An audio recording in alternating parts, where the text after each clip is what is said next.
There are places in this world that exist between moments, spaces that occupy no map, no memory, no record of human civilization. They are the in-between places, the liminal zones, the forgotten corners of reality where the rules of our world do not apply. Most people never encounter these places. They live their lives in the safety of the known, traveling familiar roads and sleeping in familiar beds. They never wander too far. They never stay out too late. They never take the last train of the night. But some people do. This is a story about the Midnight Express, Train 4782, a passenger train that runs a simple route from the city of Ashworth to the coastal town of Mercer Bay. For decades, this train has carried travelers through the night, arriving safely at its destination by 3:47 a.m. But sometimes, the Midnight Express takes a different route. Sometimes it stops at stations that should not exist. And sometimes, the passengers who board at those stations are not passengers at all. If you ever find yourself on the Midnight Express, remember this warning. Do not look out the windows when the train stops at an unfamiliar station. Do not acknowledge the passengers who board. And whatever you do, do not exit the train until you reach your destination. Some journeys have no return. Nathan Cross was exhausted. He stood on platform 7 of Ashworth Central Station, watching his breath fog in the cold October air. The platform was nearly empty. A few scattered travelers waited in the dim light, their faces hidden behind scarves and coat collars. No one spoke. No one made eye contact. It was 11:47 p.m., 13 minutes until the Midnight Express arrived. Nathan checked his phone for the 100th time. No messages, no missed calls. His interview in Mercer Bay was scheduled for 9 a.m., and he had planned to take an earlier train. But work had kept him late. Meetings had run over. And now he was stuck waiting for the last train of the night. He hated traveling at night. There was something about empty train stations that unsettled him. The way sounds echoed too loudly. The way shadows seemed to move just outside his peripheral vision. The way he always felt watched.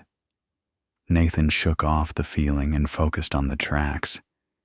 2 parallel lines of steel stretching into the darkness, disappearing around a curve about 100 meters down. Somewhere out there, his train was approaching. A woman stood a few feet away, clutching a small suitcase. She was perhaps 60 years old with gray hair pulled back in a tight bun. Her coat was old-fashioned, a style Nathan had not seen in years. She stared straight ahead, motionless as a statue. "Excuse me," Nathan said. "Is this the platform for the Midnight Express to Mercer Bay?" The woman turned her head slowly. Her eyes were pale blue, almost colorless. "This is the platform," she said. Her voice was flat and distant. "But I would not take this train if I were you." Nathan frowned. "Why not?" The woman looked back at the tracks. "The late trains sometimes go to places that are not on the schedule. Places that do not belong." "What do you mean?" But the woman did not answer.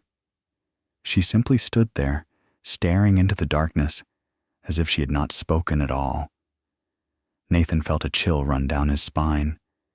He stepped away from the woman and moved further down the platform. She was probably just confused. Elderly, maybe suffering from some kind of dementia. Her words meant nothing, but he could not shake the feeling that she had been trying to warn him. At exactly 11:58 p.m., a horn sounded in the distance. Nathan looked up to see a single headlight emerging from the darkness. The Midnight Express was arriving. The train was old, much older than Nathan expected. The cars were a deep burgundy color, faded and weathered by decades of use. The windows were dark, revealing nothing of the interior. The locomotive itself was massive, a hulking machine of steel and shadow that seemed to swallow the light around it. The train slowed with a screech of brakes and came to a stop at platform 7. The doors opened with a mechanical hiss. Nathan hesitated. Something felt wrong. The train looked wrong. It looked like something from another era, another time. He had taken this route before, and the trains were always modern, clean, well lit. This train was none of those things, but it was the last train of the night. His interview was in 9 hours. He had no choice. Nathan stepped aboard. The interior was dim. A few overhead lights flickered weakly, casting uneven shadows across the rows of seats. The air smelled old, like dust and forgotten things. The carpet beneath his feet was worn thin, patterned with designs that seemed to shift when he was not looking directly at them. Nathan walked down the aisle, looking for a seat. The car was mostly empty. A few passengers sat scattered throughout, their faces hidden in shadow. None of them looked up as he passed. He chose a seat near the middle of the car, next to a window. The seat was cold beneath him, as if no one had sat there in years. The doors closed. The train began to move. Nathan watched the platform slide away through the window. The woman with the gray hair still stood there, motionless, watching the train depart. For just a moment, Nathan thought he saw her mouth move. He could not hear her words, but he could read her lips. "Do not get off." The train picked up speed, and the station disappeared into the night. The train moved through the darkness like a serpent sliding through water. Smooth, silent, unnatural. Nathan tried to relax. He leaned back in his seat and closed his eyes, hoping to get some sleep before arriving at Mercer Bay. The rhythmic clatter of wheels on tracks should have been soothing. It should have lulled him into peaceful unconsciousness. But sleep would not come. Something was wrong with the sounds. The rhythm was off. Instead of the steady clack, clack, clack he expected, the wheels seemed to stutter and skip. Sometimes the sound would stop entirely for several seconds, as if the train was floating through empty space. Nathan opened his eyes and looked around the car. The other passengers had not moved. They sat in their seats like mannequins, perfectly still, perfectly silent. Nathan counted 7 of them. An old man in a brown coat, a woman clutching a leather purse, a young couple sitting together but not touching, a businessman with a newspaper that he never turned, 2 children sitting alone, their faces hidden by the shadows of the seats in front of them. None of them breathed. Nathan blinked and looked again. Surely he was imagining things. Surely they were breathing. He was tired. His mind was playing tricks on him. He focused on the businessman 3 rows ahead, watched his chest, waited for the rise and fall of respiration. Nothing. The man sat completely motionless, his newspaper frozen in his hands, his eyes fixed on words he would never read. Nathan's heart began to pound. He gripped the armrests of his seat, fighting the urge to stand up and run. Run where? The train was moving. There was nowhere to go. He turned to the window instead, desperate for something normal. Something real. Outside, darkness pressed against the glass. Not the darkness of night, but something deeper, something absolute. There were no stars, no moon, No distant lights from towns or highways, just endless, impenetrable black. Nathan pressed his face closer to the window, trying to see something, anything. And then the train began to slow. The brakes engaged with a long, mournful screech. The car shuddered and swayed. Outside, the darkness began to recede, replaced by the dim glow of lights. A station was appearing. Nathan watched in confusion as the platform materialized out of the void. It looked old, ancient. The architecture was wrong, a mixture of styles that should not exist together. Victorian lampposts stood beside brutalist concrete pillars. Wooden benches sat beneath steel awnings. Signs hung from rusted chains, but the letters were in no language Nathan recognized. The train stopped. Nathan looked at the station name displayed on a weathered board above the platform. Nowhere Junction. The words seemed to shift and writhe, the letters rearranging themselves when he was not looking directly at them. Sometimes it read, Nowhere Junction. Sometimes it read, Junction Nowhere. Sometimes it read something else entirely, words that hurt his eyes to perceive. The doors opened. Cold air flooded into the car. Not winter cold, not natural cold. This was the cold of empty spaces, the cold of places that had never known warmth. Nathan remembered the old woman's warning. Do not get off. He pressed himself back into his seat, making himself as small as possible. For a long moment, nothing happened. The train sat at the impossible station, doors open, waiting. Then they boarded. Chapter 3. The first passenger to enter was a man in a gray suit. He walked with precise mechanical steps, his joints bending at odd angles. His face was pale and smooth, like wax that had been partially melted and reformed. His eyes were too large. His smile was too wide. He walked down the aisle without looking at anyone and took a seat near the front of the car. The second passenger was a woman in a white dress. The dress was stained with something dark, something that might have been blood, dried brown with age. She moved silently, her feet barely touching the floor. Her hair hung over her face, obscuring her features. She sat across the aisle from Nathan. He could smell her now. The scent of earth and decay. The smell of old graves and forgotten tombs. More passengers boarded. A child with no shadow. An elderly couple holding hands, their fingers fused together as if they had been holding on for centuries.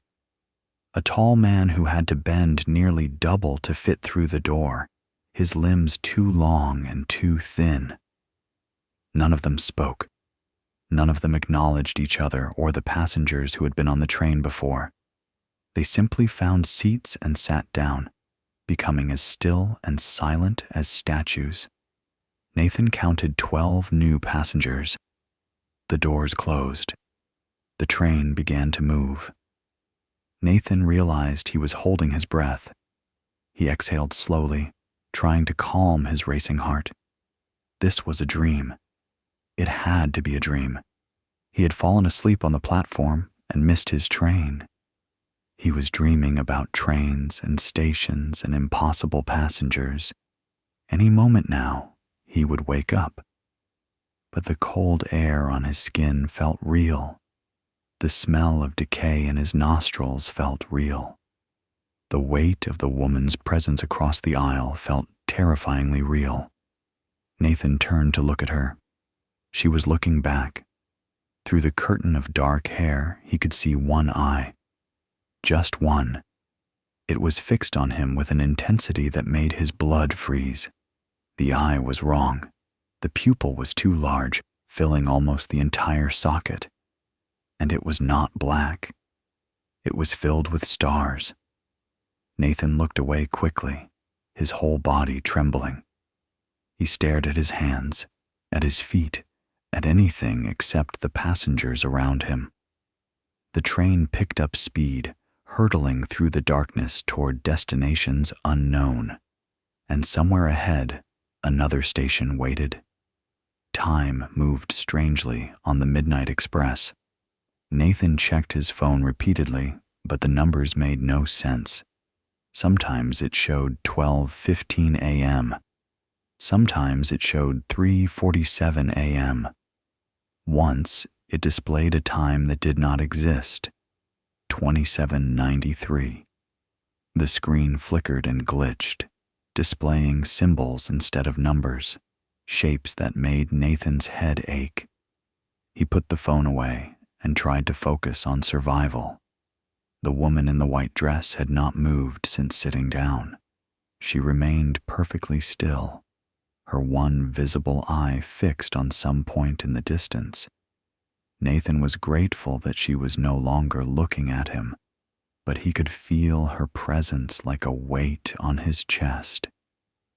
The train continued through the void. Nathan had given up trying to see anything through the windows. The darkness outside was absolute and endless.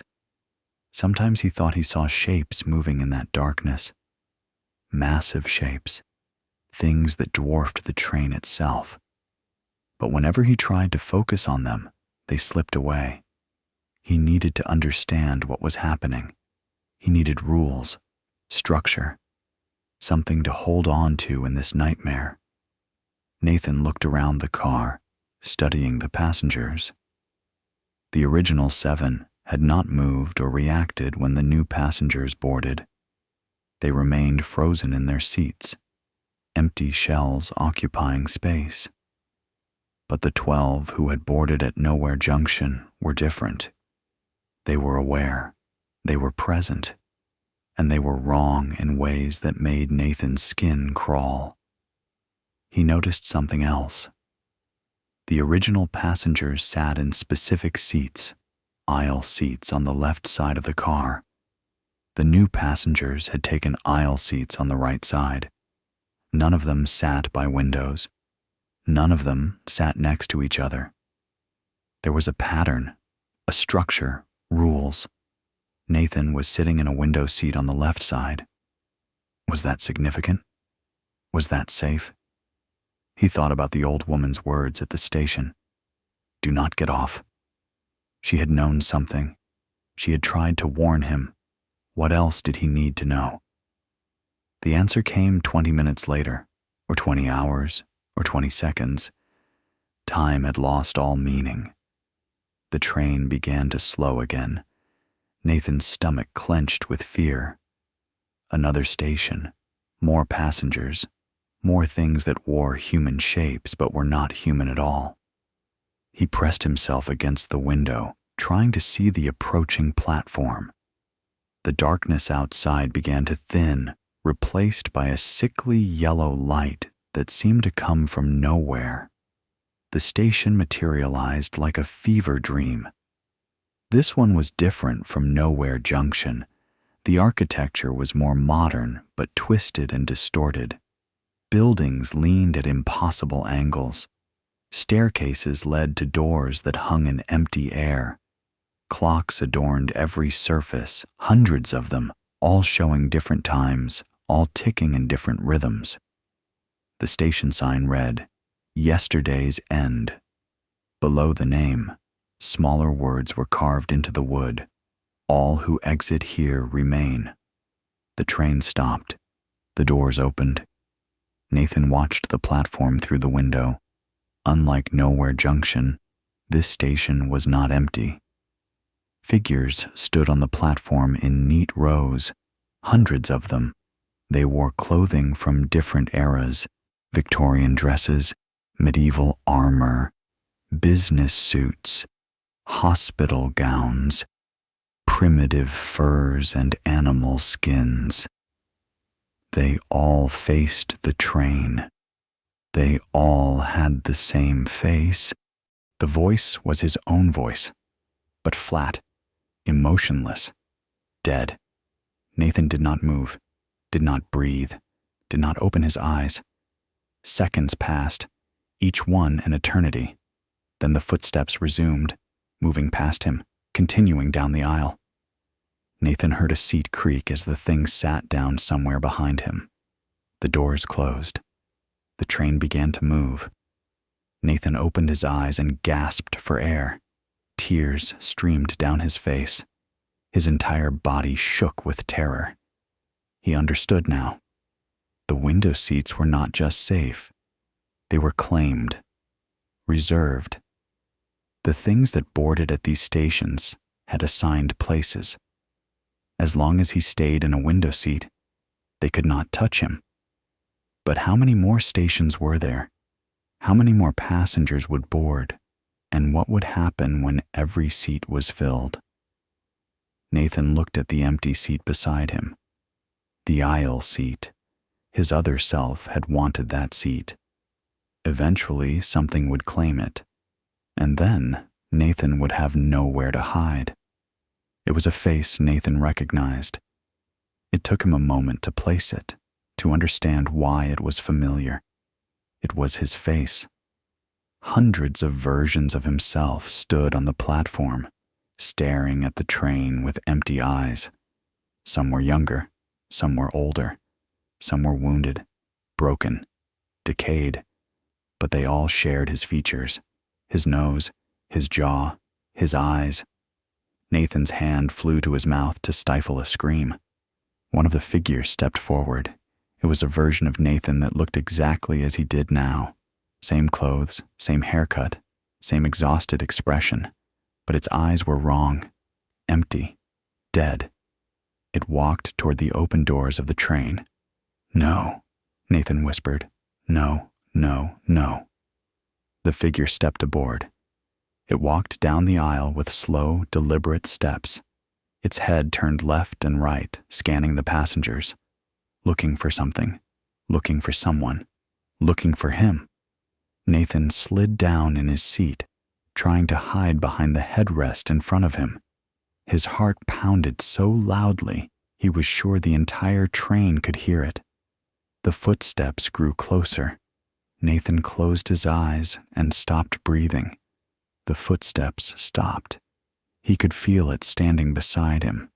He could smell something cold and sterile, like a hospital room or a morgue. He could hear a faint sound, like static from an old television. "You are in my seat." Nathan needed answers. He sat in his seat, mind racing, trying to piece together the fragments of this nightmare. The impossible stations, the inhuman passengers, the version of himself that had boarded at yesterday's end. None of it made sense. None of it followed any logic he understood. But there had to be rules. There had to be a structure. Even nightmares had patterns. He thought about what he knew so far. Window seats were safe. The passengers from the impossible stations took aisle seats. They did not acknowledge each other. They did not acknowledge the original passengers. They only reacted when their rules were violated. What else? The stations had names. Nowhere Junction. Yesterday's End. The names meant something. They described something about the places, about what happened there, and the signs. The warnings carved beneath the names. All who exit here remain. That was what the sign at yesterday's end had said. The figures on the platform, the hundreds of Nathans. They had exited the train at some point.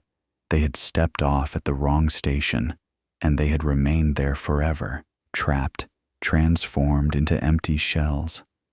Do not get off. The old woman's warning echoed in his mind. She had known. She had ridden this train before. Maybe she was still riding it. Maybe she had been riding it for decades. Nathan needed to find someone who understood, someone who could explain what was happening and how to survive. As if in answer to his thoughts, a door at the far end of the car opened. A figure stepped through. It was tall and thin, dressed in a uniform that belonged to no era Nathan recognized. The jacket was deep burgundy, matching the color of the train. Gold buttons lined the front, tarnished with age. A cap sat atop the figure's head, pulled low over its face. The conductor. It walked down the aisle with slow, measured steps. In one hand, it carried a ticket punch. In the other, a lantern that burned with pale blue flame. Nathan's breath caught in his throat. The conductor stopped at each row, examining the passengers. It did not speak. It did not ask for tickets. It simply looked at each passenger with eyes hidden beneath the brim of its cap. Sometimes it nodded and moved on. Sometimes it paused, tilting its head as if listening to something only it could hear. It was getting closer. Nathan gripped his armrests until his knuckles turned white. What would happen when the conductor reached him? Would it know he did not belong? Would it drag him off the train at the next station? The conductor reached the row in front of Nathan. It stopped and looked at the old man in the brown coat, the frozen passenger who had not moved since Nathan boarded. For a long moment, nothing happened. Then the conductor raised its ticket punch and clicked it twice in the empty air. The old man dissolved. There was no other word for it. His body simply came apart, fragmenting into dust and shadow that swirled briefly in the air before being sucked out through the cracks in the windows. Within seconds, nothing remained, just an empty seat. Nathan bit his tongue to keep from screaming. The conductor moved to Nathan's row. Up close, the conductor was even more terrifying. Its face was not a face. It was a collection of features that did not belong together. Eyes that sat at different heights, a nose that twisted in the wrong direction, a mouth that stretched too far across the cheeks. It was as if someone had tried to assemble a human face from memory, but had forgotten the important details. The conductor looked at Nathan. Nathan felt those mismatched eyes pierce through him. They saw everything: his fear, his confusion, his desperate hope of survival. They weighed him, measured him, judged him. The conductor spoke. "Ticket." The voice was like gravel scraping against glass. It hurt to hear.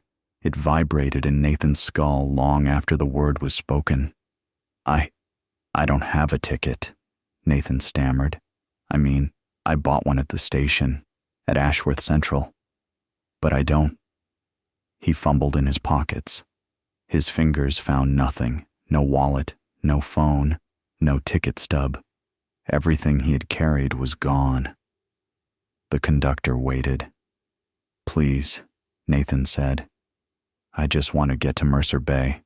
I have an interview. I need to get off this train." The conductor tilted its head. For a moment, Nathan thought he saw something flicker behind those wrong eyes. Recognition, curiosity, perhaps even amusement. "Mercer Bay," the conductor repeated. The name sounded strange in its mouth, like a foreign language it had never spoken before. "Final destination." Yes, that's right. Mercer Bay. Can you take me there?" The conductor reached into its jacket and produced something. A ticket. Yellowed with age, edges frayed, covered in symbols Nathan could not read. It held the ticket out to Nathan. "One ride," the conductor said. "One price." Nathan hesitated. "What's the price?" The conductor's mouth twisted into something that might have been a smile. "You will know when you arrive." Nathan did not want to take the ticket. Every instinct screamed at him to refuse. But what choice did he have? The conductor had dissolved a passenger moments ago. If Nathan refused, would he suffer the same fate? He took the ticket. The moment his fingers touched the paper, cold shot through his body. Not surface cold, deep cold, cold in his bones, cold in his soul. The ticket seemed to writhe in his grip, the symbols rearranging themselves, forming words he could almost understand. Then the sensation passed. The ticket was just paper, old and fragile, but ordinary. The conductor nodded once. 3 more stations, it said. Do not exit. Do not speak. Do not acknowledge. And then I'll reach Mercer Bay? The conductor turned away without answering.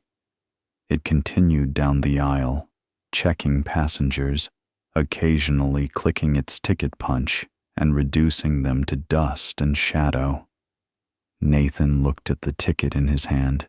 The symbols had settled into a pattern, letters in a language that was almost English but not quite. One word was clear. Fare collected below it, smaller text. Soul in transit. Nathan's hand trembled. He understood now. He understood the price. The train was not just carrying passengers, it was collecting them, harvesting them, taking something from each person who boarded, piece by piece, station by station. 3 more stations, 3 more chances for something to go wrong. Nathan tucked the ticket into his pocket and settled back into his seat. Outside, the darkness pressed against the windows, and somewhere ahead, the next station waited. 3 stations passed. Nathan kept his eyes closed, his hands over his ears, his body pressed against the window. He did not look. He did not listen. He did not acknowledge. When the train finally stopped, sunlight streamed through the windows. Nathan opened his eyes. A sign read, Mercer Bay. He stumbled onto the platform, gasping fresh air. Real air. The station was normal. People walked past, checking phones, drinking coffee. The nightmare was over. Nathan laughed with relief. Then he saw his reflection in a window. His face was pale. His eyes were hollow. And behind his reflection, standing in the glass, was the conductor. Watching. Waiting. Nathan reached into his pocket. The ticket was still there, but now it read something different. Return trip. Scheduled tonight, 11:58 p.m. Nathan understood. He had not escaped. He had been released. The train had marked him, claimed him, and tonight it would come for him again. Some journeys have no end. Some passengers never truly arrive, and the Midnight Express always collects its fare.